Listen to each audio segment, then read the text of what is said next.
You're the kind of person who makes a difference at work. So why not work on something that makes a difference? At Zoox, we're looking for collaborative, inquisitive people who can help us achieve our mission. Safer, cleaner, more enjoyable mobility for everyone. Come build the future at Zoox. Find out more at zoox.com/careers. When you set up a savings goal with U.S. Bank, it grows with you. There's no limit to what you can crochet. Can do. Doesn't have to be crocheting, but it totally could be. Like the headphones you're listening to this ad with, you could totally crochet those. There's no telling where your savings goal will take you. Maybe you'll save enough for yarn to crochet your house or the whole town. Oh, right. Doesn't have to be crochet related. Set up savings goals on the U.S. Bank mobile app, even for the wildest of dreams. U.S. Bank. We'll get there together. Equal housing lender, member FDIC. 3, 2, 1. Hi, this is William Ramsey. Welcome to William Ramsey Investigates. On tonight's show, I have a very special guest, someone who's really a legend. His name is Gerry Armstrong, Gerry with the G, Gerry. And he was an early member of Scientology, but not just an ordinary member. He was really within the inner circle of L. Ron Hubbard's group. And he's going to tell, really, it's kind of another saga of some of these other stories that I've covered recently, but this saga of Gerry Armstrong and how he got into Scientology and what happened while he was in, and then why he left. I came across him in my research of Children of the Beast. He was in a documentary called Secret Lives, and I watched that with great interest. He mentioned Aleister Crowley's dictum, "Do what thou wilt shall be the whole of the law," so that really made me sit up in my chair when I was watching that. But it's really an honor for me to have Gerry Armstrong with me tonight. Gerry, are you there? Yeah, and awesome. Thanks. Awesome. Thanks for that intro. Thank you. Well, thank you for agreeing to the interview. It's really a pleasure for me, as somebody who's kind of followed Scientology and L. Ron Hubbard, to have somebody who knew him firsthand. So for people who don't know your name, can you talk a little bit about yourself and how you made those first steps into this group called Scientology? Sure. I first heard of Scientology in early 1969, so that's 50 years ago this year. And then I was sort of introduced to it by a friend who had been to Scientology in Vancouver and Toronto and returned to where I was living then in Chilliwack, British Columbia, Canada. And he told amazing stories about Scientology and O.T. Powers and Clear and L. Ron Hubbard and the Sea Org and, you know, relatively fantastic things. And he had a bunch of Scientology books, which I read a number of them at that time. And then I entered the first Scientology office, I guess, in Vancouver. And Vancouver, British Columbia. That was 1969, roughly 1969? Right. About September 1969 is when I first entered a Scientology door. So that's 50 years ago now. Do you think that there was an advertisement of these kind of spiritual powers from Scientology? Would you agree to that was something that intrigued you?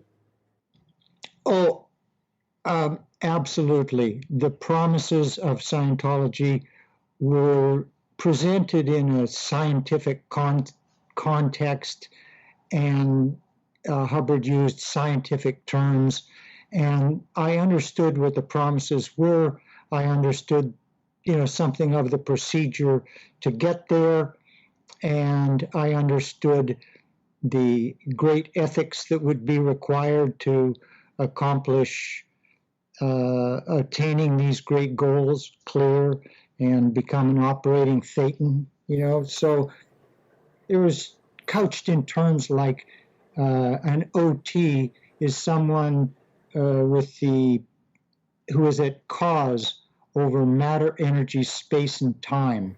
Right. So I understood what that meant, and that is why I got in, along with the desire or the need to be part of this group which claimed, in their scientific terms, to be saving mankind. Like man had no hope with religion, no hope with medicine, no hope with psychiatry, no hope with meditation or anything like that. The hope was solely Scientology.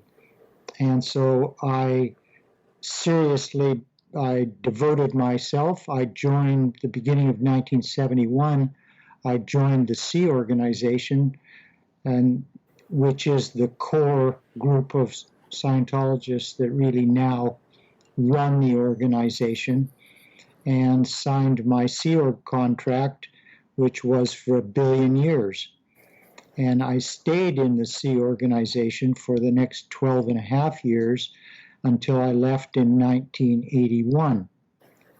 And very soon after joining, which was in Los Angeles in California, I was flown to the Apollo. That was considered the flagship of the Sea Organization. L. Ron Hubbard and his family were on board, and Scientology was managed from the Apollo until they got rid of the ship, which is, I guess, in 1975. But from beginning in 1974 or 1971, I was on board for the next 4 years, and we were at that time in Morocco, and then Portugal and Spain, and then we came across to the Caribbean, and we were there from 74 into 75, and then came ashore in Florida. While on the ship, I began as a storesman, then I became the boats and transport in charge, and then I became the driver. We had a little vehicle, a little Fiat 500cc car that we offloaded in the ship's ports, and I drove people around, including Hubbard's family. We offloaded his cars. He had a number of cars also on board. We offloaded them in Tangier in Morocco, and I was responsible for some of the things which were needed for his vehicles. And then I became the ship's representative, our legal officer on board, and dealt with immigration and customs and the police and the harbor master and tugs and chandlers and that sort of thing. And then I became the port captain briefly. He was responsible for port relations, and in the port captain's office, we had public relations, legal, and intelligence. Those were the three sections with the port captain's office. And then I became, after the port captain, I became the intelligence officer on board, and that was at the time we were in the Caribbean. What did the intelligence aspects of that position entail? What did you have to do?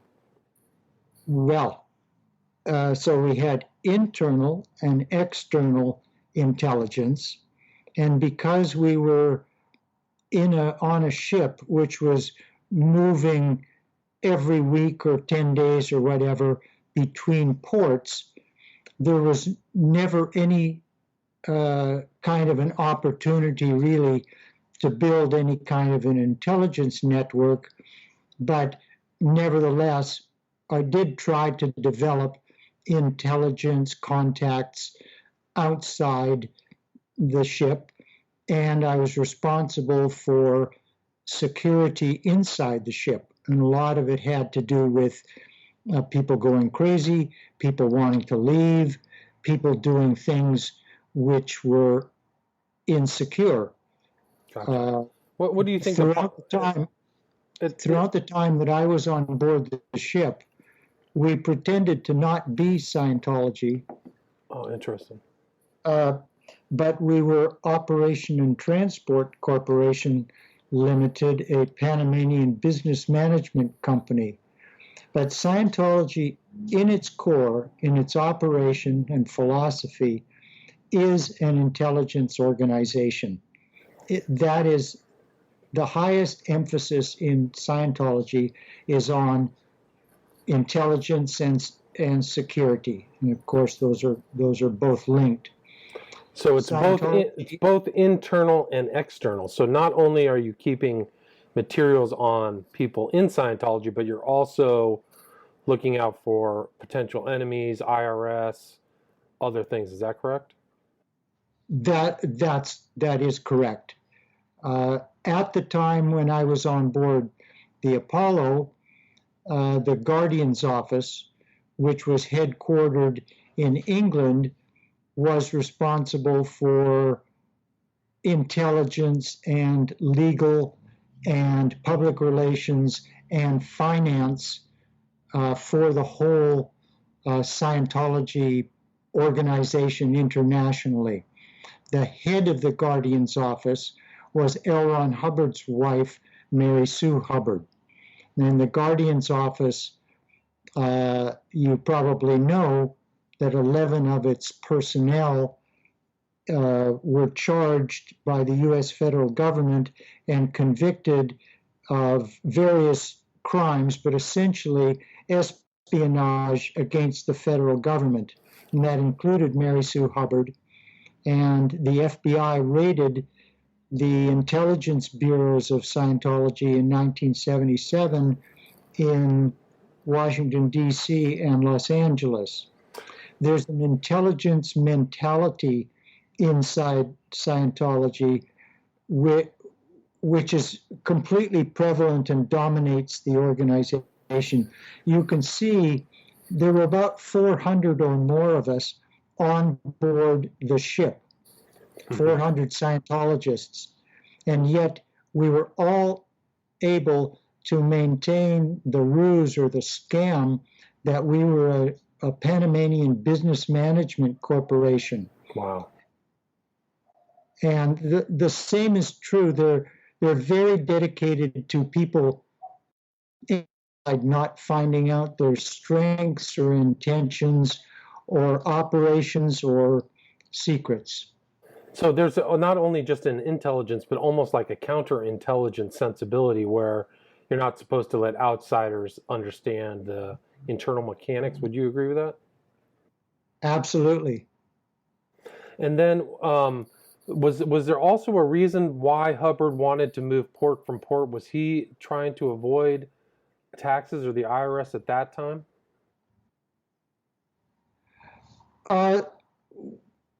Yeah, that really was the practice before I came on board.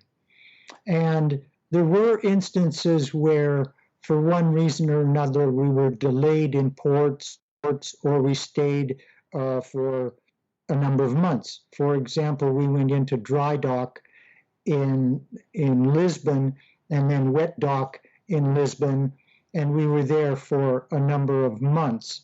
So sometimes circumstances necessitated our either leaving more quickly than planned or staying longer than planned. But yes, his idea was you can pick up and leave at any moment. The ship itself is quite secure from anybody getting on board. There's a single gangway which is always manned by someone, and we always ran various drills which included repelling boarders, that is, people trying to board the ship. Wow. So there was physical security, and then there was a legal security, because technically we are a foreign country even though we are docked inside a port. So someone coming and going, like flying from Lisbon to the U.S., would have to have their passport stamped into Portugal and then out of Portugal when they flew to the U.S. Everyone had to submit their passport as soon as they came on board. I see. And so it became very difficult for anyone to leave because we were always in foreign countries.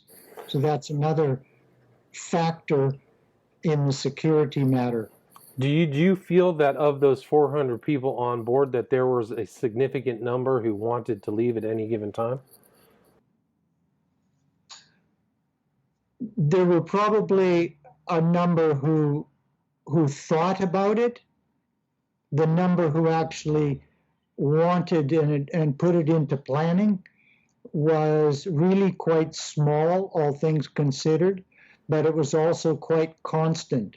So there were many people during the time when I was on board who either wanted to leave and then were subjected to the metered interrogations that everyone had to go through if they wanted to leave.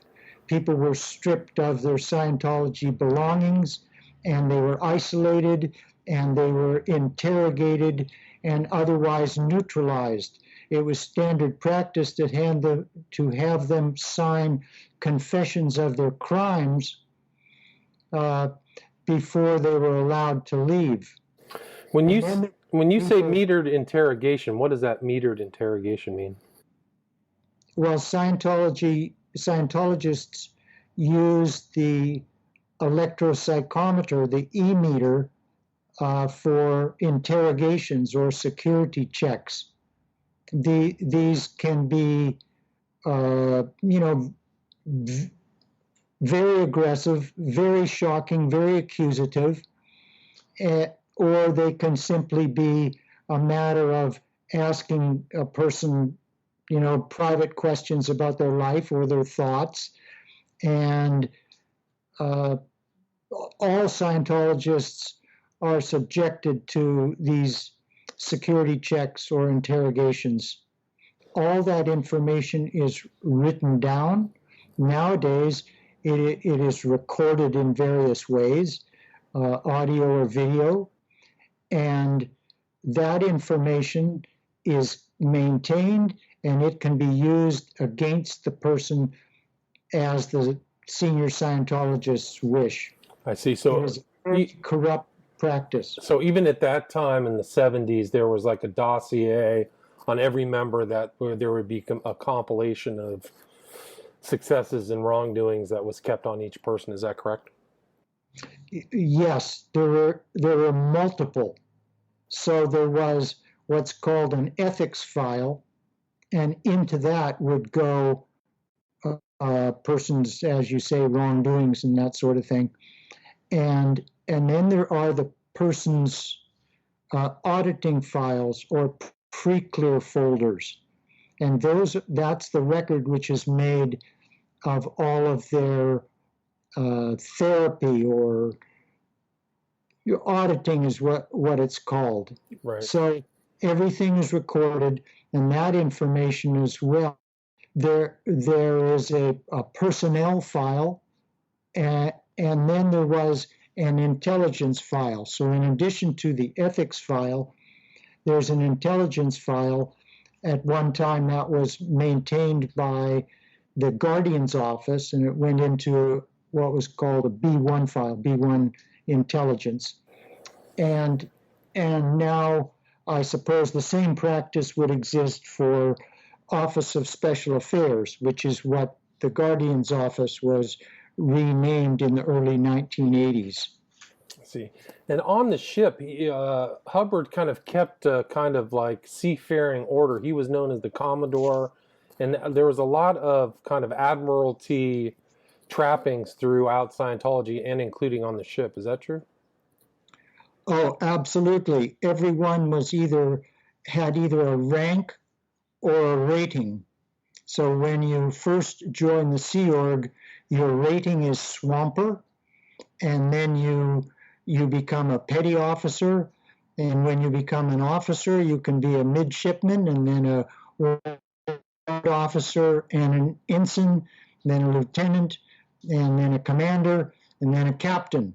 So there were Mary Sue Hubbard was a captain. Hubbard was the Commodore. There were various lieutenants. I made it all the way up to ensign. Gotcha. So I was a Sea Org officer. So when they wear naval uniforms and use naval etiquette and naval terms, naval time. Naval time. Everything's naval. Interesting. And that still goes for even on land-based Scientology organizations. It's still this kind of admiralty naval sensibility, because they still, I mean, I'm here in LA, so I still see the people dressed up in different rankings and different types of clothes, it seems like. Right. And that's correct. And then so when you were on the Apollo, how did you become or rise to becoming Hubbard's personal secretary? I was never his personal secretary. Okay, so that's wrong. I did rise to the point where I had possession of his personal archive of personal papers and worked as the researcher for a biographer. So, and on board, this was sometime later. I'll give you a bit of a chronology. Okay, great.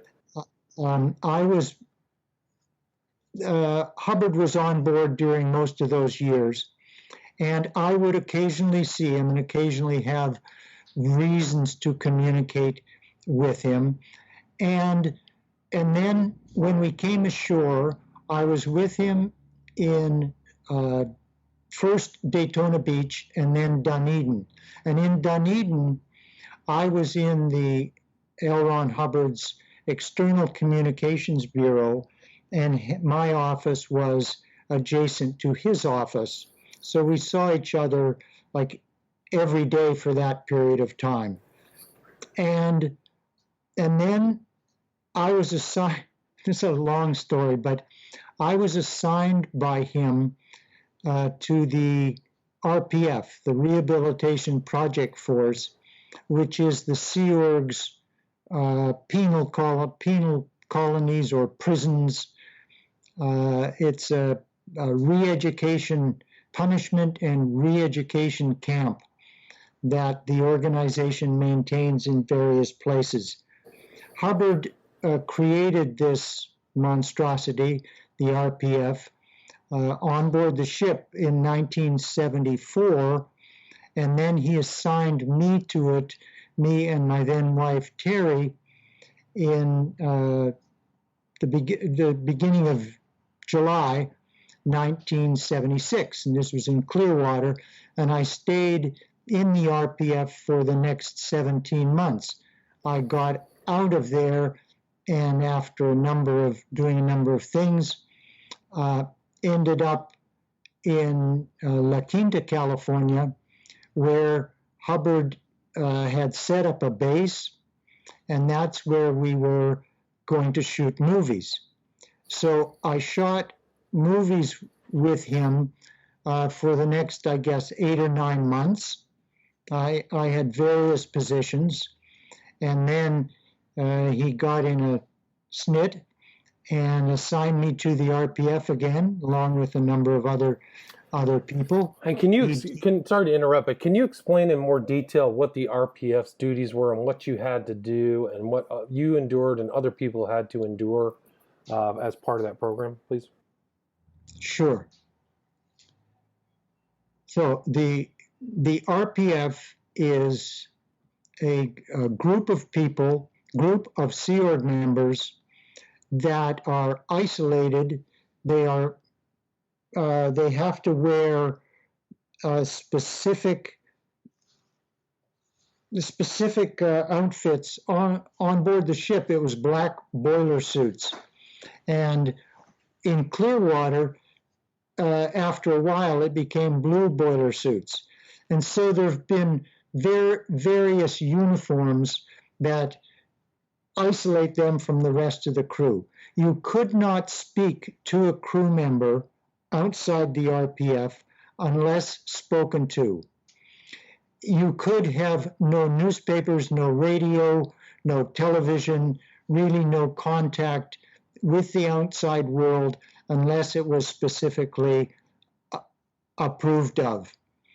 You ate after the rest of the crew ate whatever was left. As it turned out, it grew to about, let's say 100 people in the Clearwater RPF.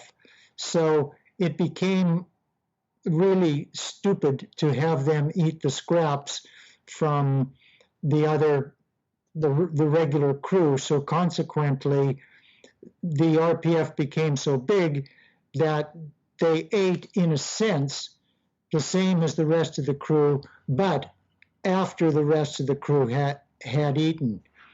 They could have, at one time, you were allowed one night out a week with a spouse. And by one night a week, I mean you were allowed to have a room or some kind of a sleeping arrangement nearby. You did not leave the base. And didn't you have to like run from task to task too? So there were other kind of demeaning activities, running from task to task, and also, like, weren't there like some kind of repetitive jobs that you had to do, send out mailers or something like that? I can't remember. Well, yes, we had the most, basic jobs, like cleaning the bathrooms, taking care of the garbage. That was a usual routine. So we got the cleaning, got some construction work because, there were 100 people. You had to put them to work. So we were involved in construction and painting, all kinds of activities where they needed a workforce. And we received 1/4 wages. So the standard wages at that time were $17.20 a week. So when we were assigned to the RPF, it was... You're the kind of person who makes a difference at work. So why not work on something that makes a difference? At Zooks, we're looking for collaborative, inquisitive people who can help us achieve our mission. Safer, cleaner, more enjoyable mobility for everyone. Come build the future at Zooks. Find out more at zoox.com/careers.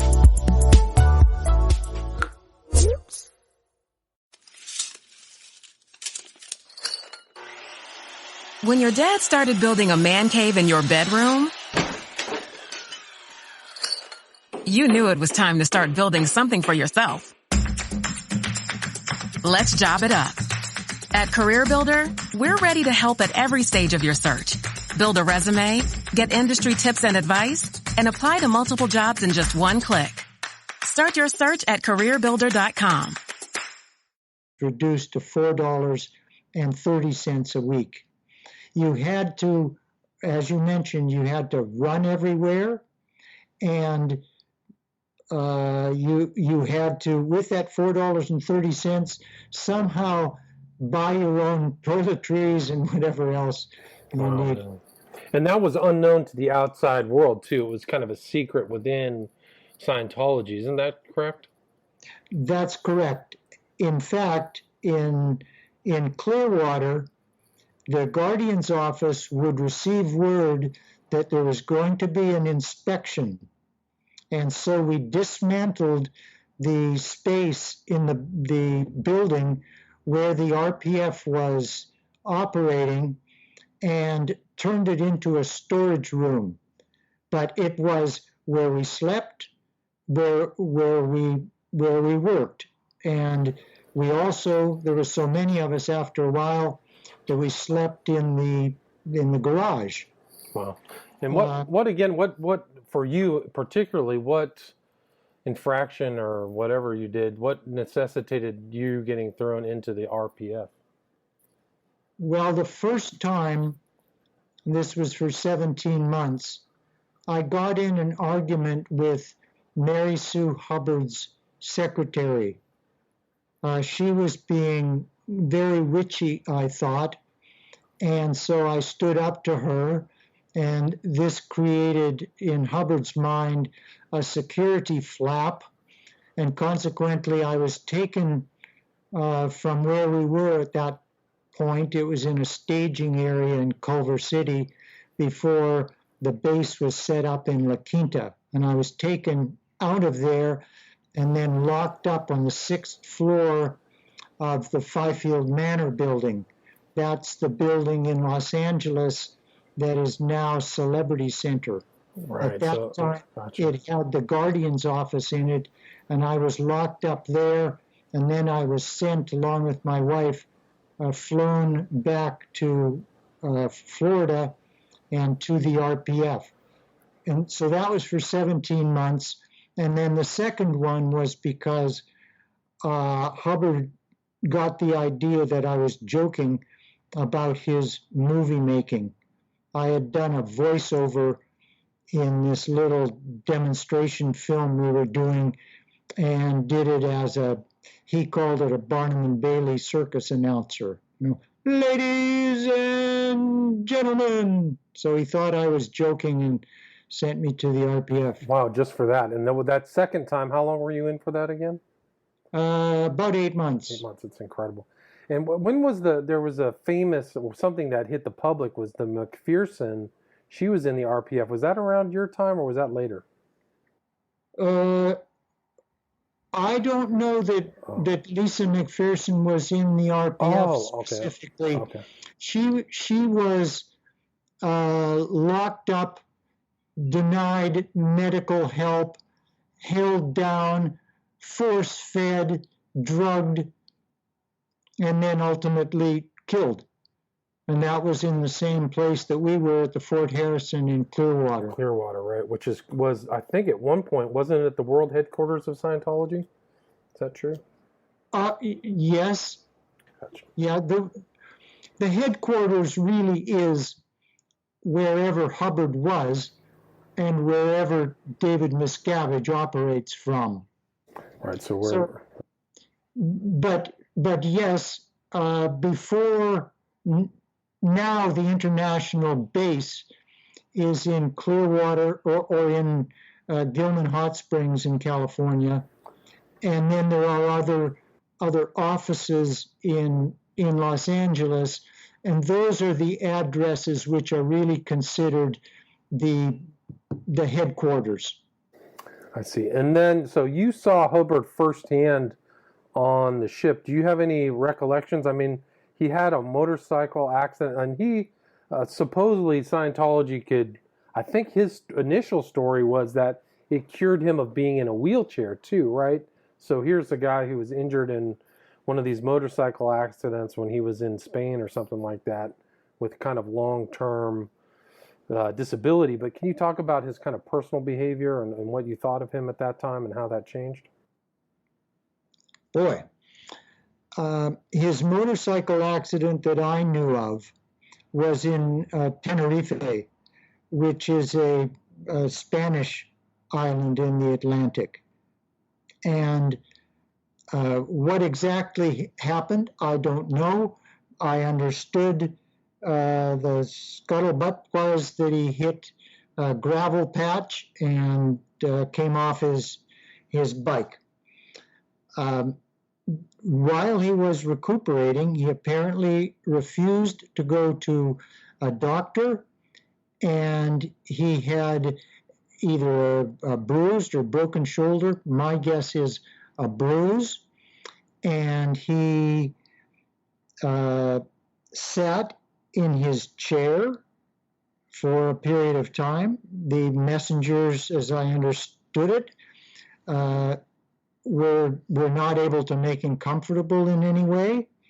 And he ranted, and he was very ticked off at everything, it seemed. And that's when he began the RPF.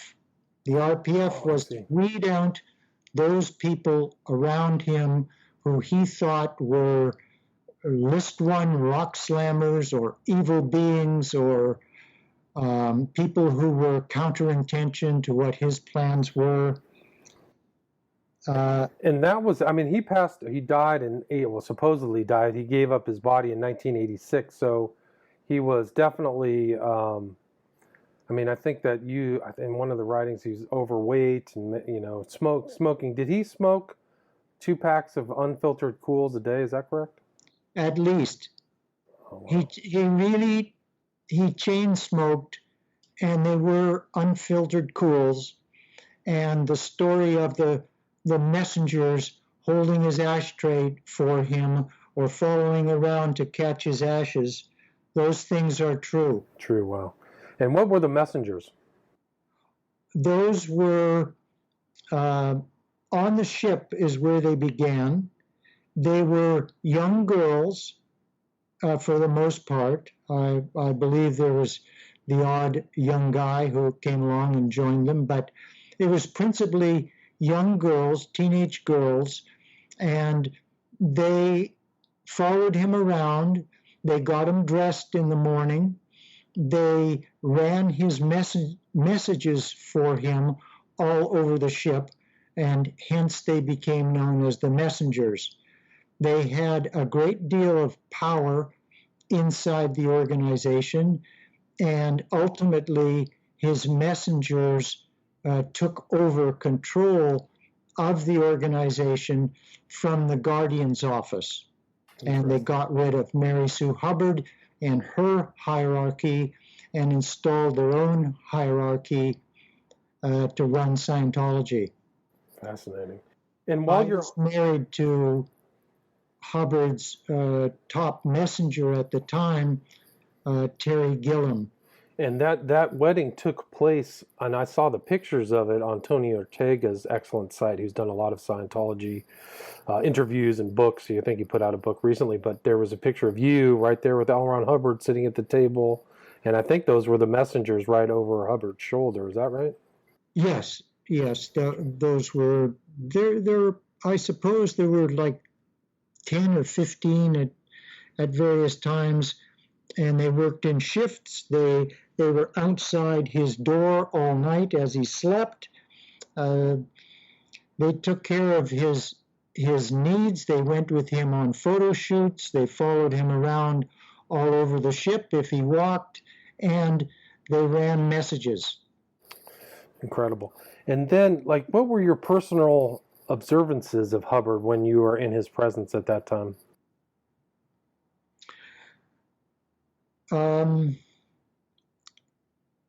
My first view of him was looking in from, I think it's called the promenade deck, into his research room window, and he was sitting at his desk, and I noticed how incredibly huge his forearms were. I think he had a short sleeve shirt on, or at some point I observed that.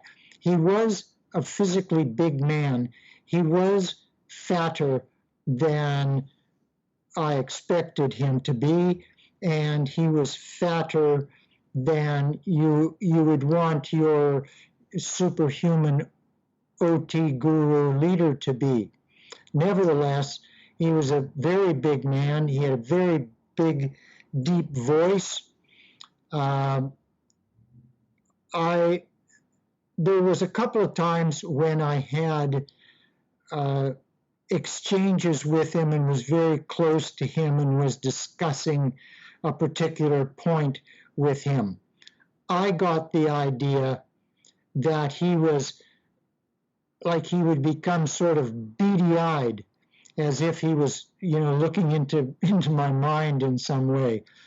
And in my neophyte, state of mind, it was a bit unnerving, but I kind of had to maintain my cool. In the same way that I would act around, like if I was in the Navy and had to talk to the admiral, it would be with, tremendous respect, but I would not, exhibit overawe. So even though I was overawed, I didn't exhibit it and was able to, hang with him and discuss things intelligently with him. And on the ship, was Scientology being practiced? Were people doing auditing and learning from his teachings? And did he kind of carry on in a kind of guru position? Oh, absolutely. No, it was Scientology. From everyone on board was involved in some way, even though I had my work, which took me off the ship virtually every day, and I had my work was with people outside, the chandler and the tugboat people and the harbor master and police and customs and immigration, that sort of thing. It really was, Scientology was on my mind throughout all of that, and I had to study Scientology while on board, study Hubbard's teachings, and listen to his tapes, and be fully indoctrinated in Scientology, submit to being audited, and generally live the life of a Scientologist while pretending, as far as the world was concerned, that this was a business management company. Incredible. That's incredible. And then what you started at some point, you left Scientology after 12 years or so. When did it start to turn for you, and how did that happen? After getting out of the RPF, my second time, and we were at that time at Gilman Hot Springs, and there was a raid threat at the beginning of 1980, and there had been raid threats at various times in the past, and we had also at those times destroyed evidence of who we were, destroyed evidence of different kinds. Interesting. On this occasion, the criteria for the destruction of evidence were anything which showed that Hubbard intended to live at Gilman Hot Springs, that he had control of organization finances, and that he had control of the organization. Now, all of those things were true. He had an intention to live at Gilman Hot Springs. He ran Scientology finances, and he ran Scientology. But every post position, job at Gilman at that time, had to gather up any documents that they had which related to those three matters.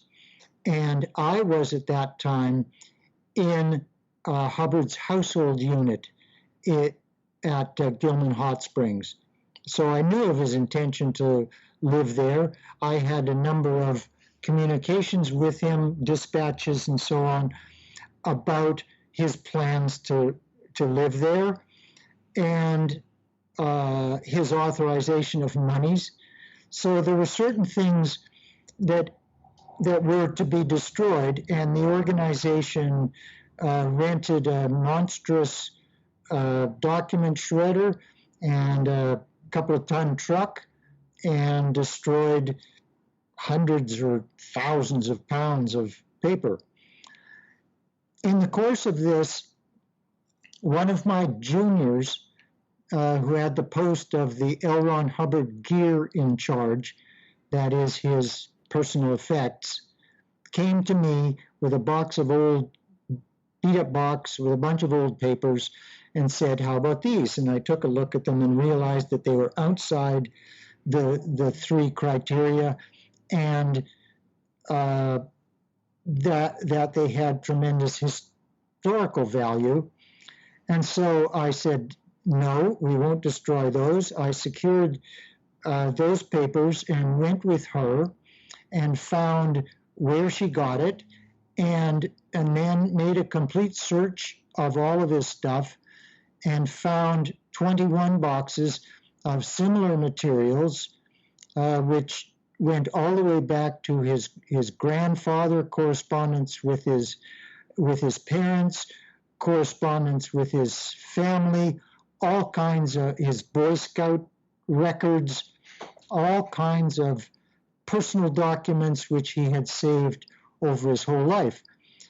So I took those and took them to the head of the L. Ron Hubbard Public Relations Bureau, and then I petitioned Hubbard, based on these discoveries, to do the research for his biography and to assemble this material into an archive and into a museum, and suggested at the same time that now a biography could be done.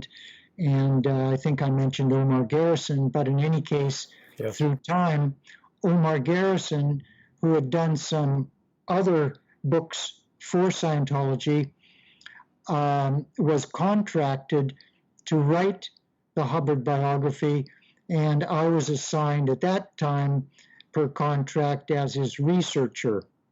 So I had possession of Hubbard's archive from the beginning of 1980 through when I left in December of 1981. So almost 2 years possession. I had other tasks as well, but I was able to read a lot of this material, and I traveled around and interviewed living relatives.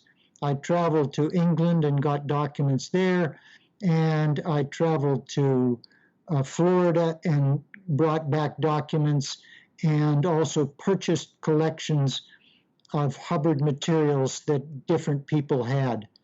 I think A.E. Van Vogt, we purchased a collection from him. Helen O'Brien purchased documents from her, and I think there were others as well. But in the course of studying Hubbard's materials and working with Omar Garrison and being somewhat free to travel around and talk to Garrison, and I came to the conclusion that Hubbard had lied about very important things, including his truth. He just was an incredible, gargantuan liar. And that became apparent to Omar Garrison, and it became at that point when Garrison as well began to see that what he had previously been fed about Scientology and Hubbard in earlier books that he had done for Scientology, that what he had been told was garbage and a pack of lies, then we began to speak somewhat freely about the lies that we were discovering between us. Do you remember any of the more glaring lies that rose out of what became known as the Hubbard Archive? Oh, sure. I had, for example, his naval records, and where I had been programmed with this idea that he had received either 27 or 29 medals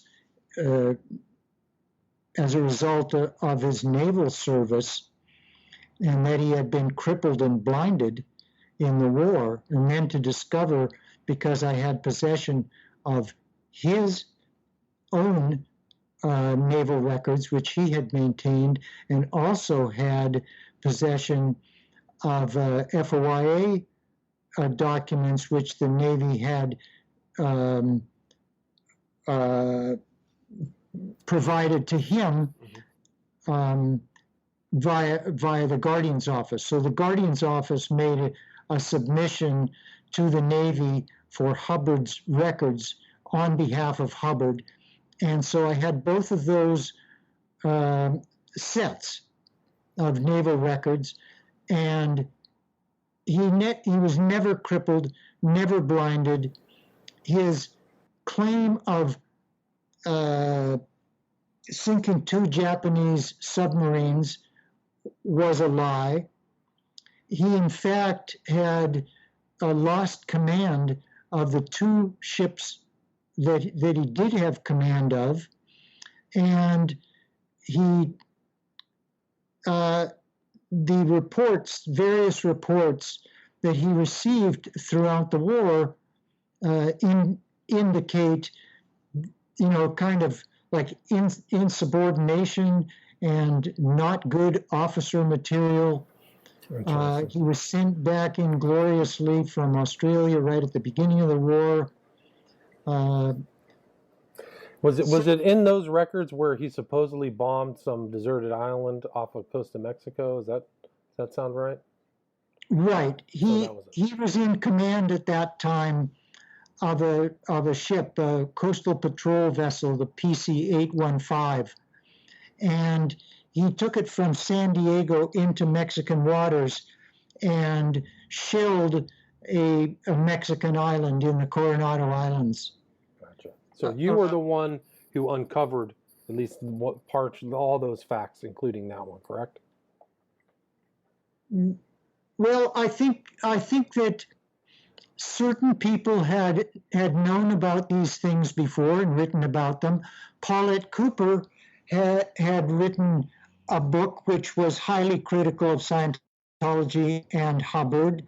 And so I think to some degree he had already been debunked. But the difference here was that I had this mass of documents, and I knew L. Ron Hubbard personally, and I probably had the best sets of documents of anyone. And then ultimately, a lot of these documents went into a court case and then were brought to the public attention in that way. Gotcha. But rather than him receiving 27 or 29 medals, and he even claimed 2 Purple Hearts, that is, two times of being wounded in action. The fact was he received 4 standard service medals. And it is, I think, the most glaring case of valor theft, stolen valor, I think I have ever heard of. Interesting. And still, the Scientologists are still stealing valor for this guy. They refuse to acknowledge, despite all the evidence to the contrary, that Hubbard lied about his military medals, his history, his wounds, etc. But that was kind of one of his selling points, is that Scientology healed him from being in a wheelchair as well. So if that never happened, then it was kind of a dispelling this myth. Right.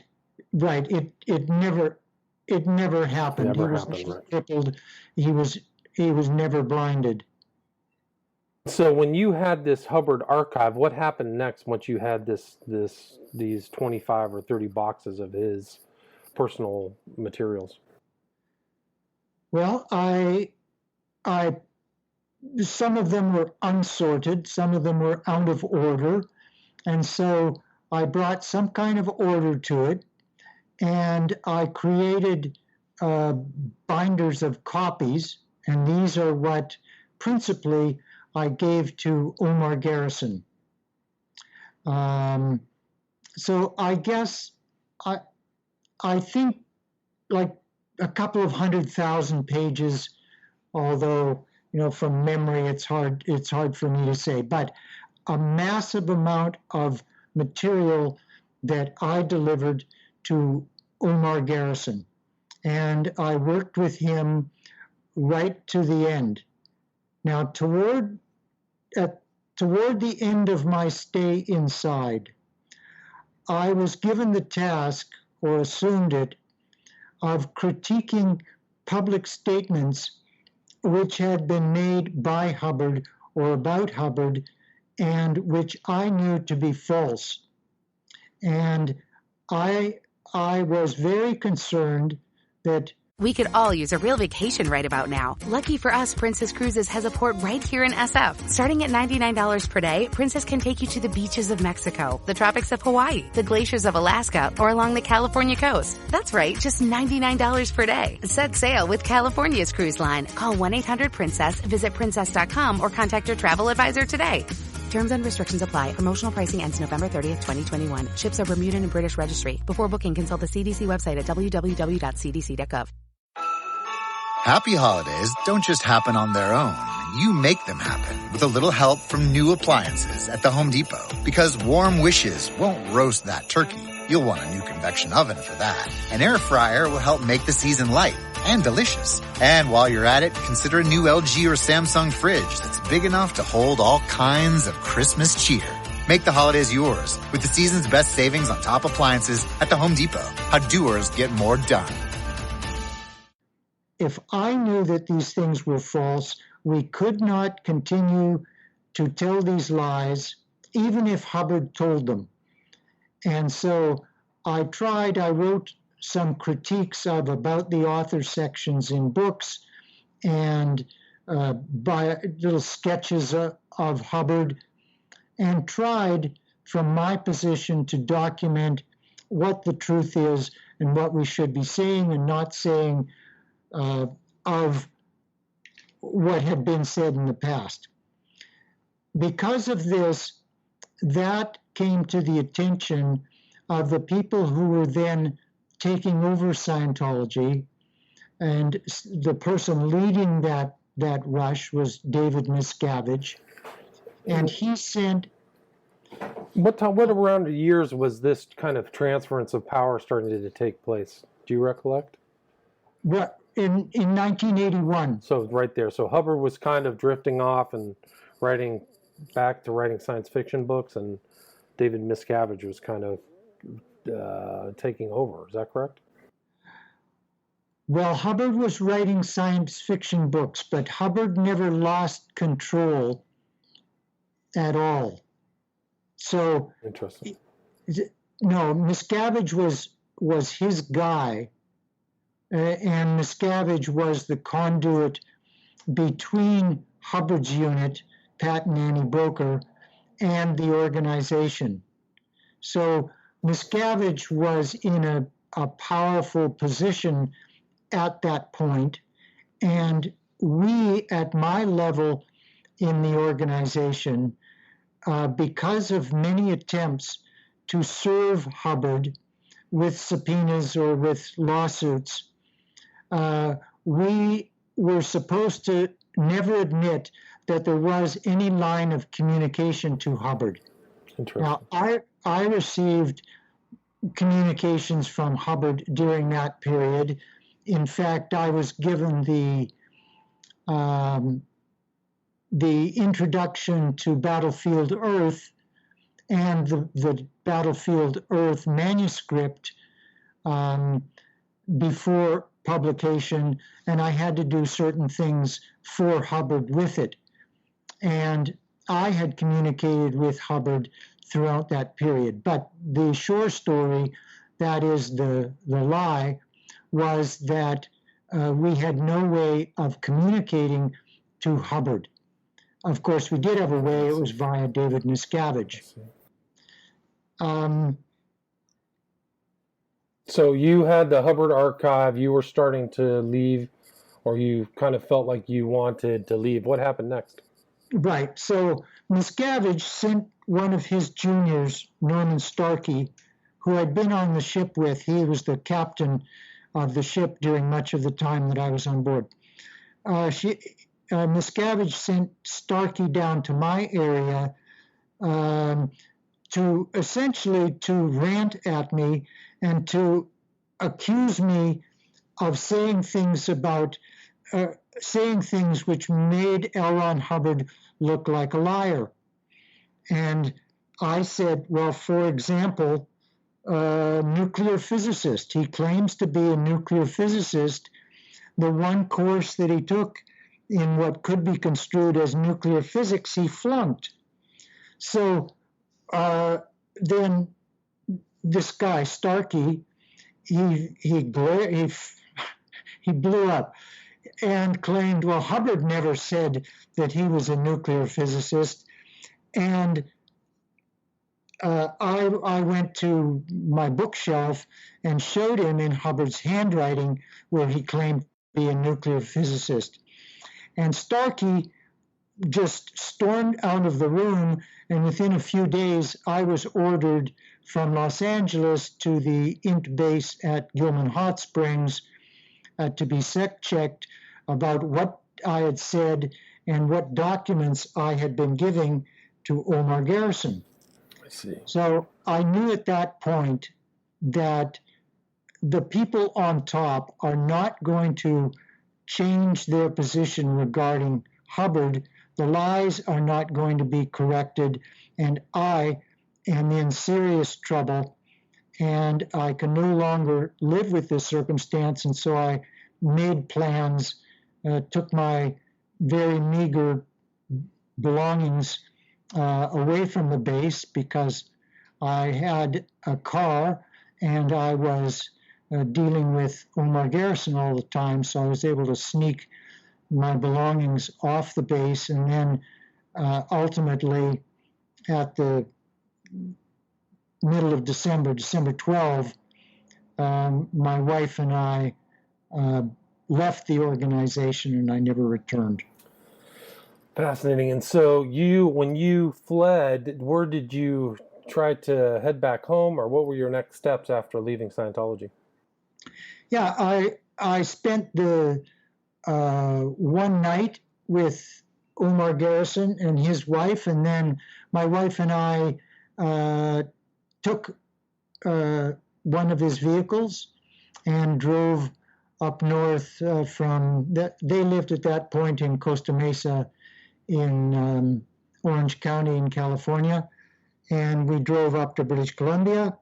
And then Omar offered me a job, which really didn't materialize, but he offered me a job working in his publishing company and being available because I was the guy who knew my way around Scientology, Sea Org, L. Ron Hubbard, and his history and the documents, so would still be able to help Omar. So my wife and I then returned, and she got a job in a law office, and then shortly after that, I got a job in the same law office, and I worked as a paralegal for the next 2.5 years until my trial in Los Angeles Superior Court in 1984. Shortly after I left, I picked up surveillance from Scientology PIs, and I knew that the Guardian's Office intelligence personnel were rooting around in my family and in my wife's family. They stole some materials which I legitimately had, including some photographs. And when I went into the organization to demand them back, they said, to hell with you, get a lawyer. Wow, so that's how it started. Yeah, just to interrupt, sorry, Gerry. This is we're actually at 1 hour of recording. So I'm going to stop the tape, and that just means we have... All right, Gerry, if you could just pick it up where you kind of left off leaving Scientology, and then all of a sudden this security group within Scientology took some of your property, and what happened then?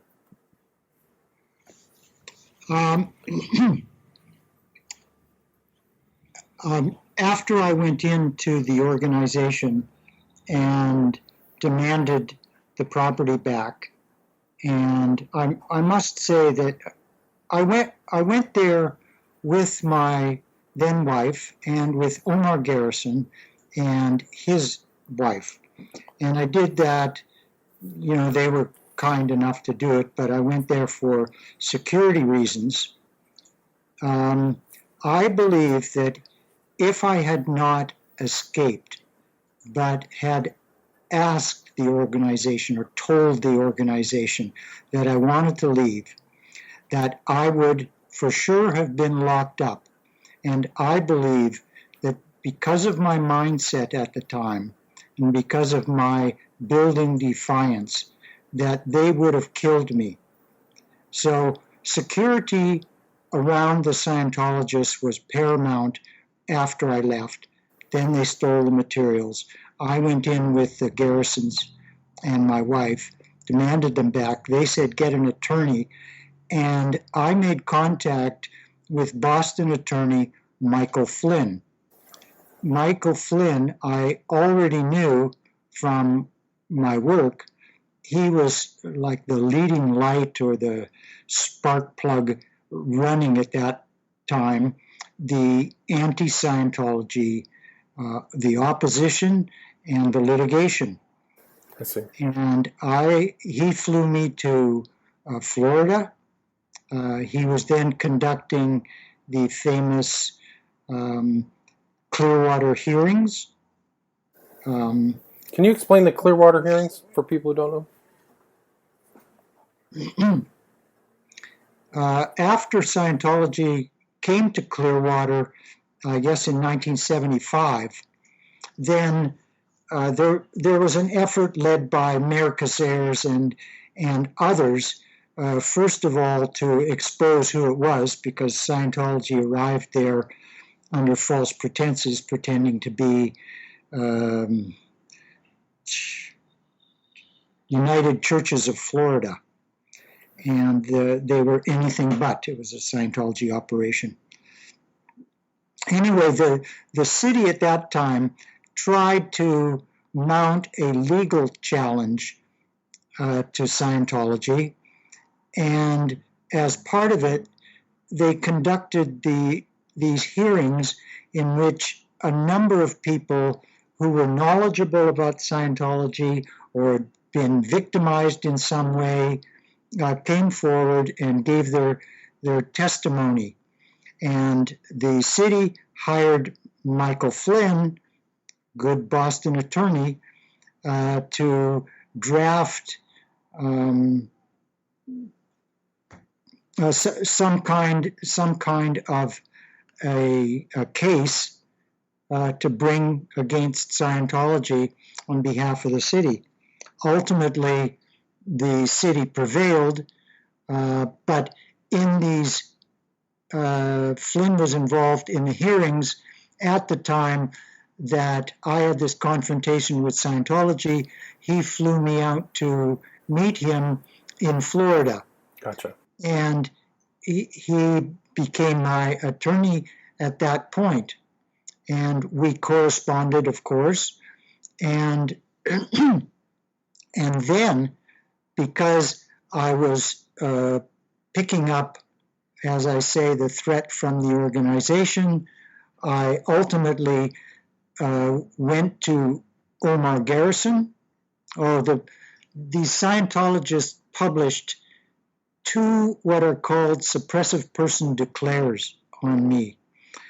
Suppressive person is a Scientology concept which is very evil. It's indefensible. It is inhumane. And I was declared a suppressive person. And the allegation was made that I was essentially lying about L. Ron Hubbard. And in order to secure the documents, which I know would ultimately would be needed and were needed, I went to Garrison and I asked him for copies or documents that I would need to defend myself. I'd already been told to get an attorney, and I sent those documents, the Garrison documents, to Mike Flynn in Boston and his co-counsel, a firm in Woodland Hills in California. And not long after that, in August 1982, the organization did sue me, and the documents which I had sent to Garrison or to Flynn and to his California co-counsel were submitted to the court and put under seal, where they remained until the trial in 1984.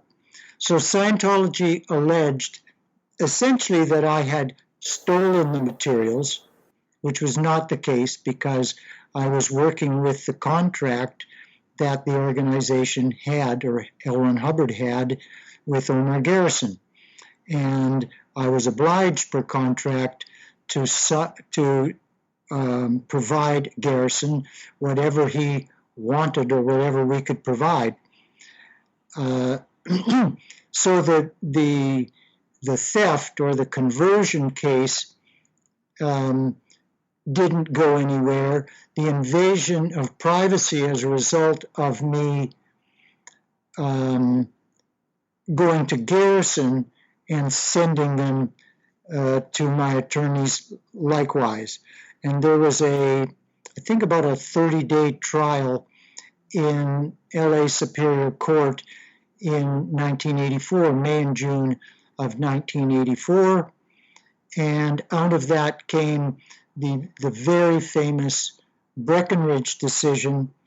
Judge Breckenridge was the judge on the case, in which I was exonerated.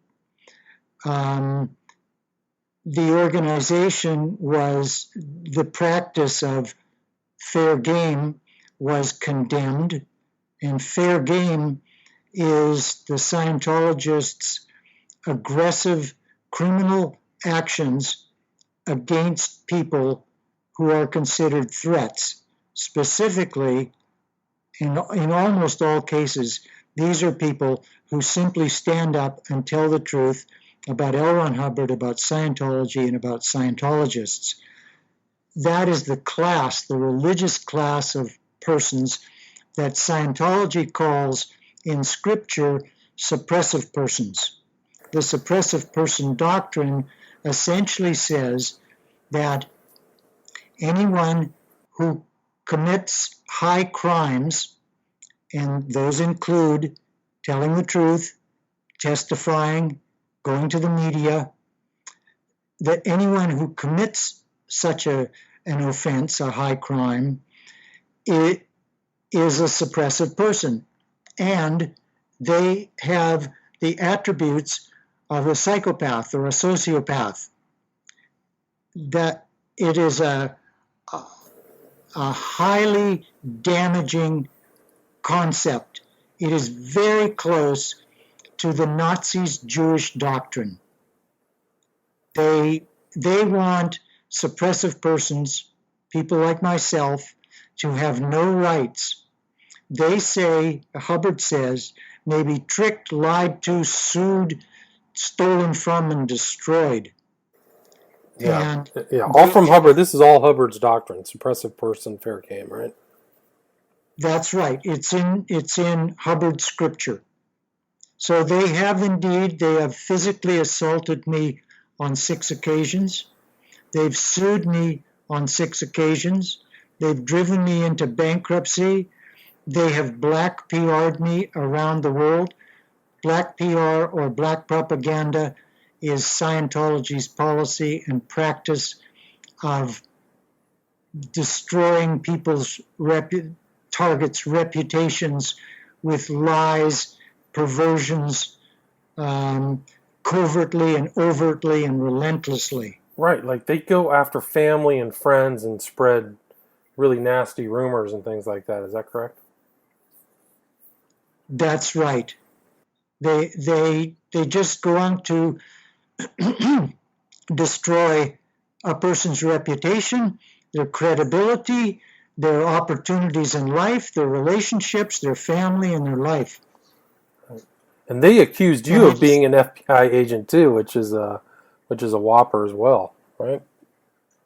Right. They accused me, I believe, as an FBI agent, but in any case, that I had been sent in, and that this 12 and a half years of dedication to Hubbard and the organization, that I was working for a foreign intelligence service. Right, and so they reported you to the FBI. There's just everything, all kinds of really nasty behavior overall. And you even almost got run off the road. I think it was in Germany. Is that correct? Well, there was a Scientology operative who messed around with us on the Autobahn in Germany and scared the pants off the people that I was with. But in Southern California, some years previously, this was just after my wife and I left the organization. So a private investigator hired by Scientology on a highway came alongside as if to push us off the road, like came alongside and then came into my lane and then got in front of us and slammed on his brakes again to try and get us into some kind of a highway accident. So these guys they do play seriously. They've attempted to have me charged false criminal charges. They framed me, and this was an operation which they themselves concocted, and they asked for my help, and then they made a secret videotape, and then they altered it, and they used it against me in court. They've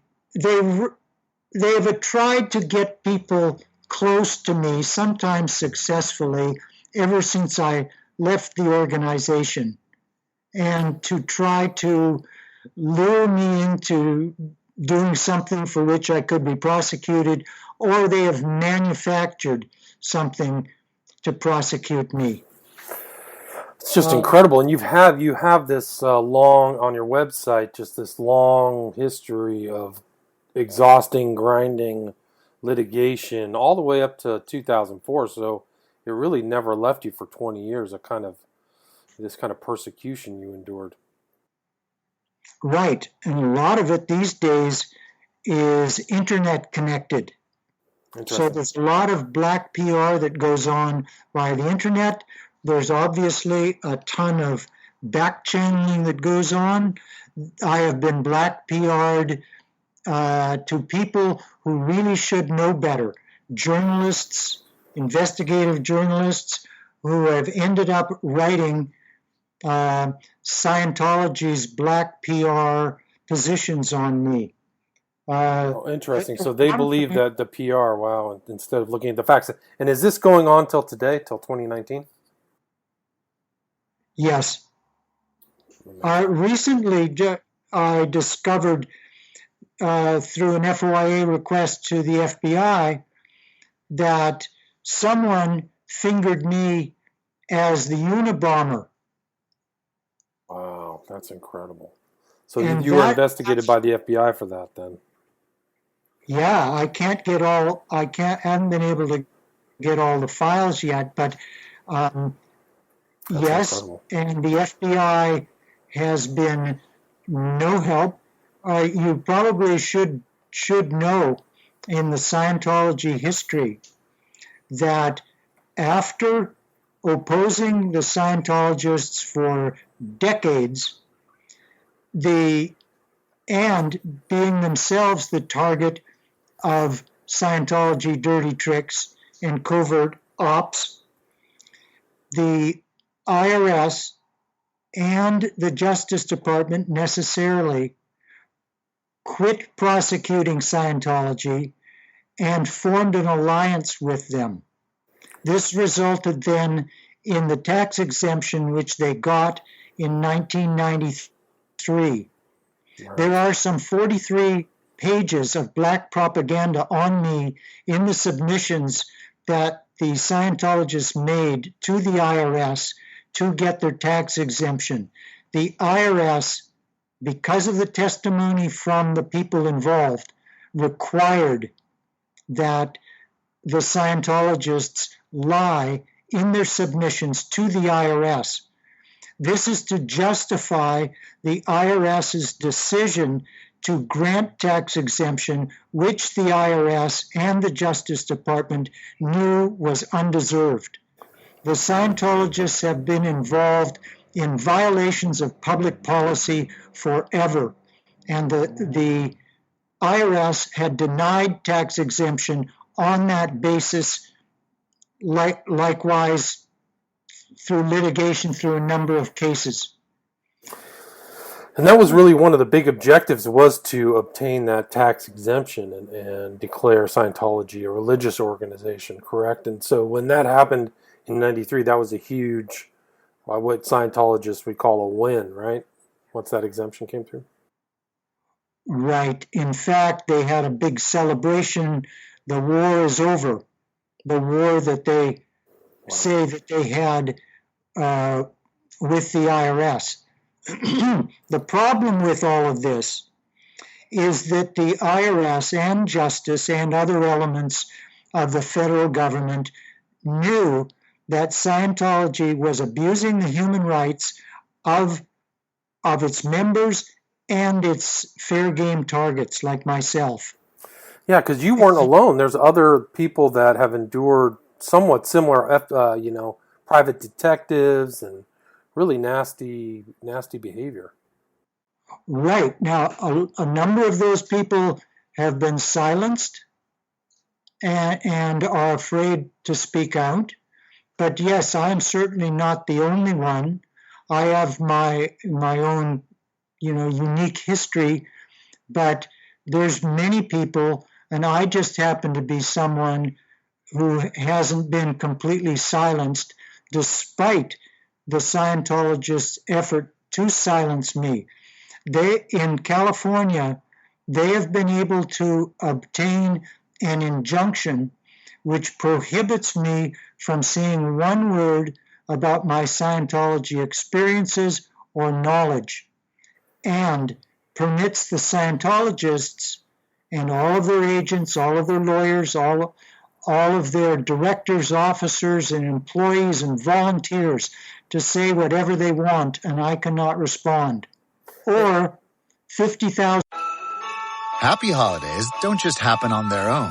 You make them happen with a little help from new appliances at the Home Depot. Because warm wishes won't roast that turkey. You'll want a new convection oven for that. An air fryer will help make the season light and delicious. And while you're at it, consider a new LG or Samsung fridge that's big enough to hold all kinds of Christmas cheer. Make the holidays yours with the season's best savings on top appliances at the Home Depot. How doers get more done. $1,000 per utterance. When did that injunction come into place? 1995. And is it a permanent injunction? Yes. Interesting. So this conversation with you would be $50,000, and there are jail sentences awaiting me in California. Under what? For what cause? What jail? Why jail? For contempt of court. All right. And you've been able to go to other countries. I saw a lecture for you in Russia. It seems like a very well attended lecture you made about Scientology. So you've still been able to talk about your experiences in other venues and forums, correct? Right. And in my estimation, the order against me cannot possibly be lawful. You cannot, in the United States, silence someone about what are clearly his religious beliefs, experiences, or knowledge. It's a First Amendment. It's a right to free speech, right? I mean, if you talk factually, it's a simple constitutional statement. I would think that that's a First Amendment. Right. And I believe that the only explanation for how the Scientologists were able to get this injunction and then a number of contempt orders and then jail sentences and fines, and were able to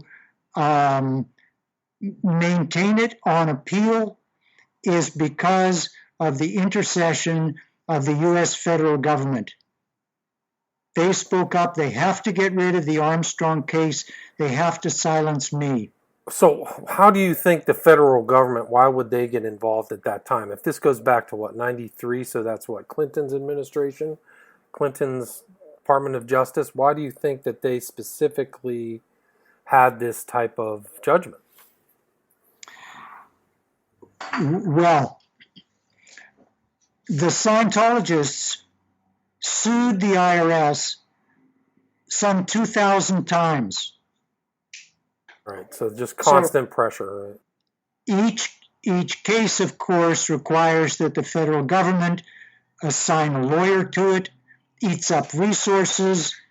The Scientologists are deluging them with FOIA requests. So there was that kind of pressure. The Scientologists were running covert ops on IRS agents. So there's that kind of pressure. And then there was the decision that let's not oppose these people anymore. Let's form an alliance with them.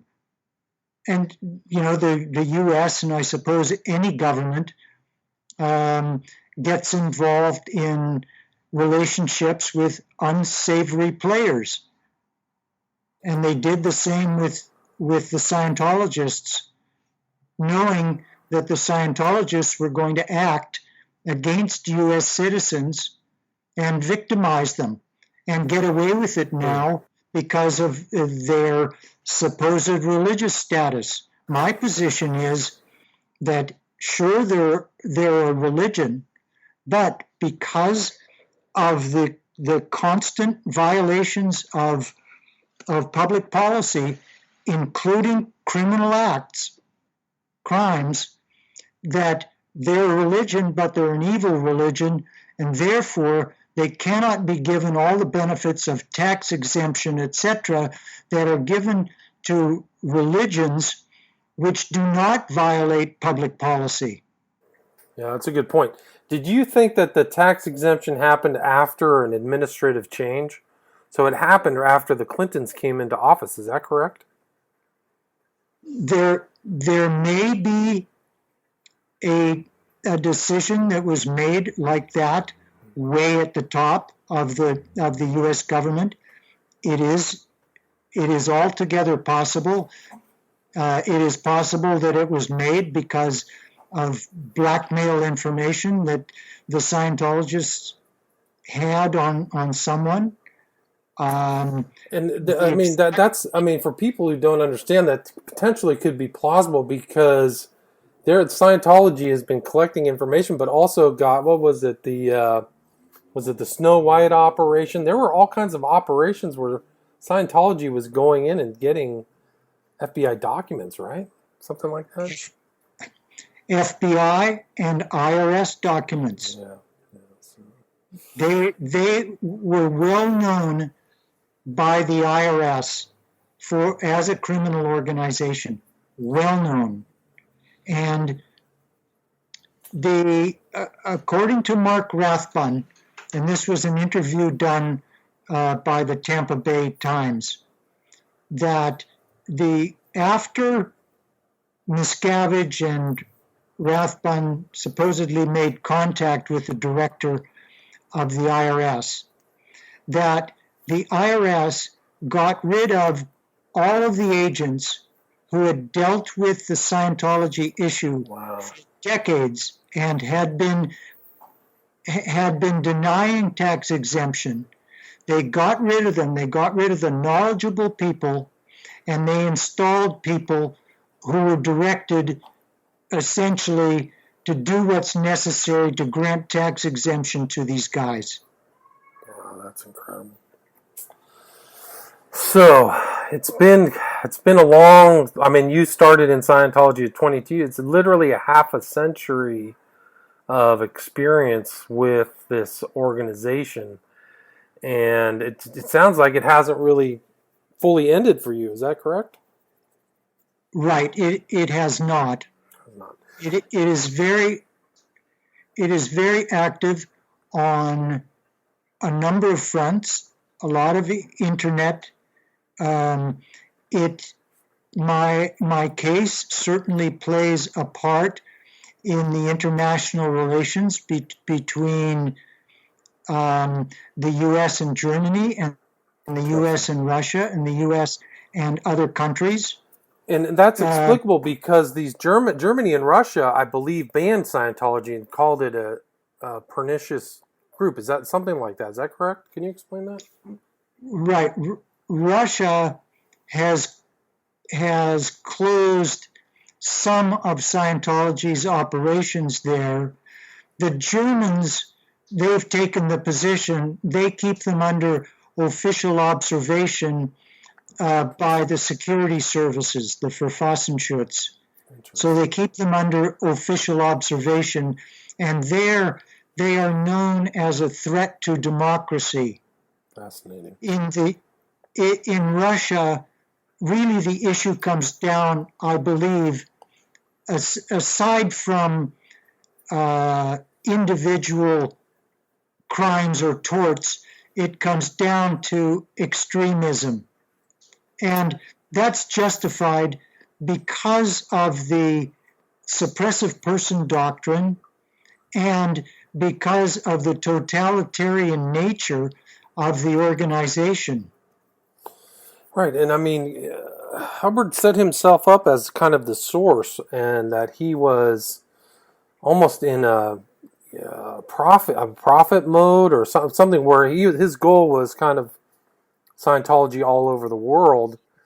And maybe we can talk about his megalomania and what he really thought and how that's affected, the organization. Sure. I think it's kind of obvious with the Scientologists' literature that they consider that they are mankind's only hope. Right. And perhaps his most famous policy letter, Keeping Scientology Working, in which he states essentially that the future of mankind and every man, woman, and person on the planet depends on what you do here and now in Scientology, and that in man's history he's never come up with a workable system before, and so Scientology is here, and there are bizarre statements like Scientology is here to rescue you, and these are pumped into Scientologists' minds. So they come away with the idea that we're the only hope, and therefore we must destroy whatever threatens mankind's only hope. Right. So you were kind of like an elitism. So he preached to his members that you guys were special, that you were the insiders, you had the real knowledge, and the kind of outside world is something that needs to be transformed by Scientology. Would you agree with that? Right. The outside world was what he called, and Scientologists call, the WOG world. WOG, right. And it's like a British term, right? Right. It is equivalent.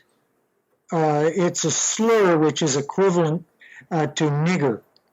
But it just means in Scientology, although it's a slur, it means anyone who's not a Scientologist. So it doesn't have anything to do with color, but it is racial in that the Scientologists are taught that they form a race of Homo novus. We WOGs are Homo sapiens or Homo saps. Wow. So that in itself is a justification for their actions. They claim that they have superior ethics, they have the only technology that works, that they have a technology the only technology that can improve intelligence on average a point per hour. Wow. Point per hour of auditing. All right, so your IQ's going up. You're the new man, Homo novus. I didn't know that he had the new man doctrine integrated into that, so that's really incredible. And then within the Homo Novus, there is the elite, which is the pseudo-military group, the Sea Org. So that has its own mystique, its own ethics system, and its own bizarre idea of its power and responsibility and its rights. So they say that the Sea Org is putting in ethics on the planet. And the way you put in ethics on the planet is to get rid of all the suppressive persons in the world. And suppressive persons are those evil guys who tell the truth about Hubbard Scientology or Scientologists. Wow. So there's like an elite, like an SS or like a Jesuit order within Scientology that has that they're the true kind of new man with the new tech. Yeah, it's like a new set of doctrines, like a new magic with a K or something like that, it seems like. Yes. And then underlying this group, this militaristic group with this superlative ethics, is actually Luciferianism. Right. Can you talk more about that, please? Yeah. So Hubbard wrote about himself as Lucifer or Lucifer's messenger, and Lucifer was the entity who supposedly was bringing light, wisdom to mankind, and in that sense is Antichrist. And I understood from reading Hubbard's personal writings, documents he called, or we've called the affirmations, and from knowing of his relationship with John W. Parsons, who was a Crowleyite, Sure, Jack Parsons, yes. Jack Pasadena. Parsons. And from other writings of Hubbard, and then ultimately the revelation that this document, which had been circulating for a number of years, called OT8, was indeed authentic and really does sound like Hubbard. And the document itself is extremely anti-Christian, and Hubbard was anti-Christian. And Scientologists are anti-Christian, despite what they will say about being compatible with Christianity or with other religions. No, they are absolutely philosophically and psychically opposed to the promises of Christ, the identity of Christ. In fact, Hubbard famously said, the nail on the cross, there was no Christ. Those are Hubbard's words. Right. And there's audio of that. Yeah, there's audio of him saying that. Yeah. And I was surprised reading through Scientology about how much anti-Christian material is in there and how many times he talked about it, and his specific audio tape references to Crowley. So, and these are the early kind of audio recordings you talked about, but from the early 50s he was talking about it. But maybe I can here he says, this is something you sent to me, quote, "No doubt you are familiar with the Revelation section of the Bible where various events are predicted. Also mentioned is a brief period of time in which the arch enemy of Christ, referred to as the Antichrist, will reign and his opinions will have sway. All this maintains for a very fantastic, entertaining reading, but there's truth in it. The Antichrist represents the forces of Lucifer, Lucifer being the mythical representation of the forces of the Enlightenment, the Galactic Confederacy. My mission could be said to fulfill the biblical promise represented by this brief Antichrist period." It's an incredible biblical statement. Amazing. Yes. And then he said, so Christian ideas were actually an ongoing implant of the Markabians. And I referenced that in my book, Children of the Beast, that, these are all ideas. I mean, in the intensity of the kind of how he gets into this myth and replaces a myth or the ideas of Christianity with his own myth is really incredible. And did you feel that anti-Christian animus while you were in Scientology in the 70s? Oh, certainly. Interesting. It was simply, we had the superior way, and I have to pretend that you're okay, but I know you're just dramatizing an implant. Wow. So there's kind of a split in the Scientology psyche that way. So they have to fake friendship with people, fake what they call ARC, Affinity Reality Communication, but the intention is always there to control. And that in itself is the opposite of Christianity. It's really amazing, like how he came up with all this stuff. And even I reference his son in his son's books about his dad saying he wasn't just an admirer of Lucifer, he was one with Lucifer. So he really absorbed this Luciferian ideology into his outlook. It's pretty incredible. And the other thing is the ambition of Scientology, all the front groups and all these front, you reference these little pieces of, the ship being under a different name and Clearwater being under a different name. Scientology had like hundreds and hundreds of these front groups that tried to get involved in psychology and business and all this stuff, and it all led back to the centralized organization. Did you see that stuff while you were in it? Oh, sure.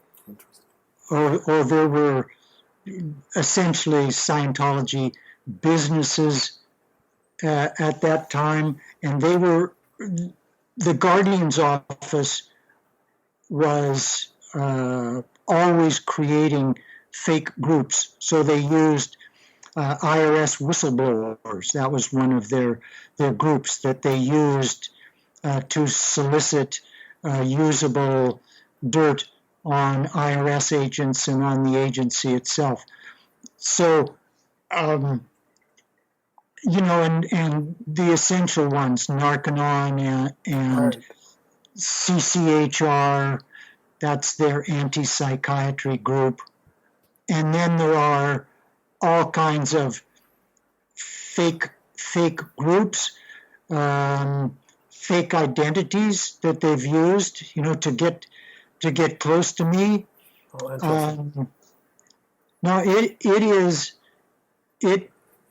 There's just endless fakery, endless lying going on among the Scientologists. And what are your thoughts of what's happening today? Do you have any observations or anything? Like, I read Going Clear, the book. Did you have any thoughts about the right book or any of this kind of modern criticism or critique of Scientology?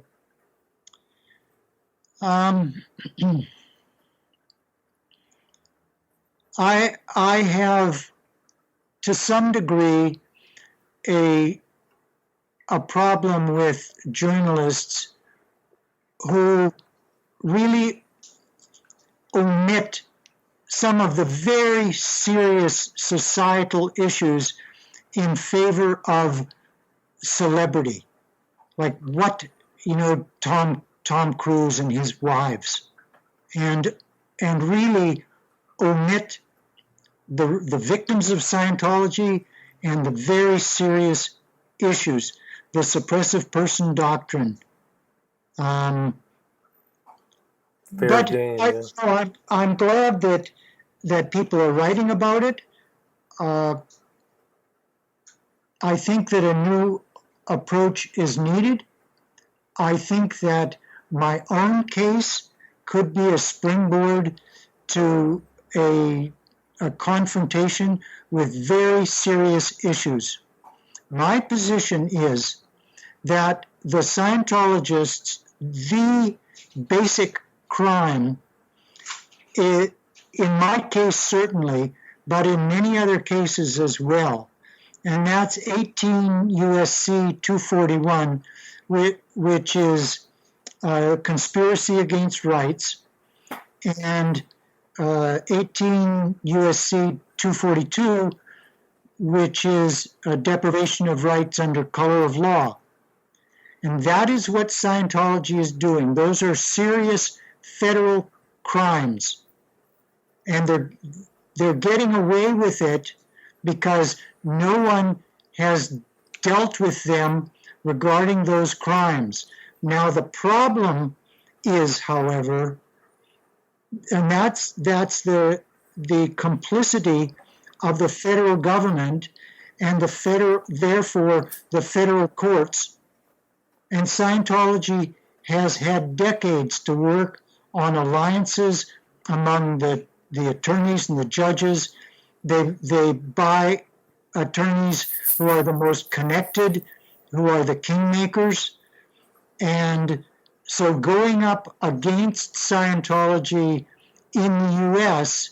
is very difficult. I believe that the defendants in such a case should be Scientology and the U.S. federal government. Gotcha. That's what I would do. And we're at an hour and 45 minutes. Just an incredible, amazing interview, Gerry. I'm really just pleased and really grateful for you to take that time out. Is there anything I missed? Anything you would like to add? Can you talk about your website as well, please? Well, my wife, Caroline, and I have 5 websites at least. One is the suppressiveperson.org, and that deals with confronting and exposing the suppressive person doctrine and standing up on behalf of suppressive persons. There's a GerryArmstrong.org. There's a GerryArmstrong.ca. There's a Gerry Armstrong op, the Gerry Armstrong op, or operation. This is the operation that they've had going against me, multiple parts, multiple people involved, including U.S. government personnel, ever since I left, so the beginning of 1982, so going into now 38 years. I guess we can leave it there. There's so much more that we could talk about, and if you I'm always available for another interview, a follow-up, anytime. You're always welcome. So if there's stuff we missed or anything you'd like to detail in greater detail, that's not I don't have a problem with that at all. Right, and similarly, if you have any questions that are like very specific to clarify anything, we can do that in the future. One of the things in a future interview I'd like to talk about is the mind control techniques. How did Hubbard get these techniques? Was he affiliated with intelligence? You know, there's some of these questions, and I've had other recent interviews where it's clear these guys have got some kind of blueprint for how to create this personality that's compliant and is not actively engaged in super critical thinking or objectivity. So maybe that would be what I would love to follow up with you.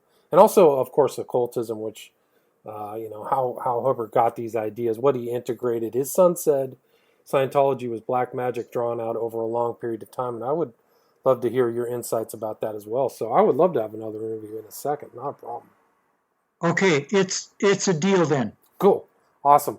Well, let's just put this one up. Again, Gerry Armstrong, GerryArmstrong.org is the website I knew, but there's 4 other ones.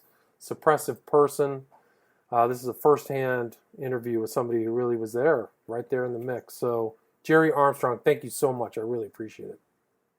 You bet, William. Nice talking to you. Likewise, nice talking to you. We'll talk again soon. Bye. Bye-bye.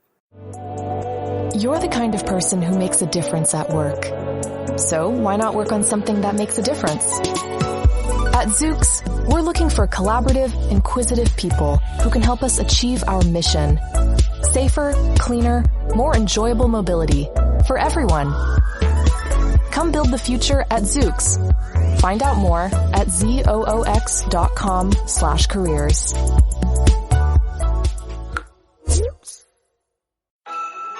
Happy holidays don't just happen on their own.